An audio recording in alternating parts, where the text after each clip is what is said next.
You see a lot of coaches talking about the impact position and how the left wrist should be flat. I don't necessarily agree with that. I think it's all relevant to how you grip the club to begin with.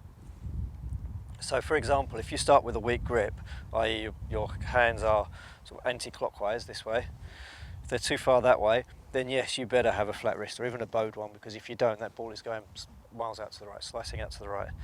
Whereas if you have a strong grip, clockwise, the way you're looking at it, this way, then if you flatten that wrist out, then you're in serious trouble. You're going to be hooking everything massively. So it depends on how you grip the club to begin with. Now, assuming you have a completely neutral grip, which is, so you can see like 2 or 3 knuckles on the back of your left hand, the V here on your left hand and the V on your right hand run parallel with each other to your right shoulder. So as long as you have a neutral grip, you'll see there's some cupping in the back of this wrist. Okay, and there should be some cupping. Now, as you come back down into impact, there might be some flattening of the wrist. Now, what that does, that closes the face slightly. So it allows you to square the face up without having to release early. Okay, so you can get the face more square and get your hands in front. So there should be a little bit of, potentially a little bit of downward movement to encourage that, but it doesn't mean it's flat. It just means it's slightly less cupped. Okay. Now, I don't feel that happening, and my hands are in front at impact. I don't suppose most tour pros feel it either. I don't think it's something you need to really worry about, concentrate on. I would suggest that when the club is being swung at great speed and it's being flung out from you, the wrist will flatten out on its own a little bit. Yeah, I don't think it's something you really need to feel like you add in. If you do add it in, you generally start to hook everything if you have a neutral grip. So, yes, the wrist can be flatter through impact.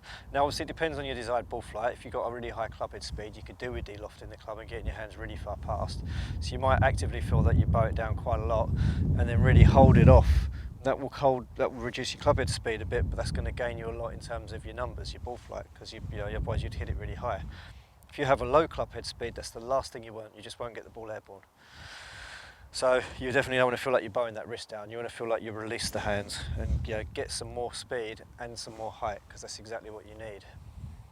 So you need to adjust your impact to what you need. If you have a low club head speed, don't feel like you bow the wrist, release it. If you have a high club head speed, you might want to feel like you bow it down a bit and hold the club off and rotate your body instead. And that would be, to be honest, ideally you'd have some decent club head speed, and you would want to go a little bit more towards the second one, because that is going to be more stable, more repeatable, and you're getting more distance through being smart, through adjusting your angles rather than just trying to hit it hard. But like I say, for most people, 90% of golfers or more, 95, 99%, you don't need to feel it bow. Okay, the flattening will happen on its own. All you've got to do is have a good grip, make sure you don't do any twisting on the backswing, make sure you don't do any twisting on the way down, you just rotate the elbow across, and then from there the wrist will flatten on its own just through the weight of the club pulling on it.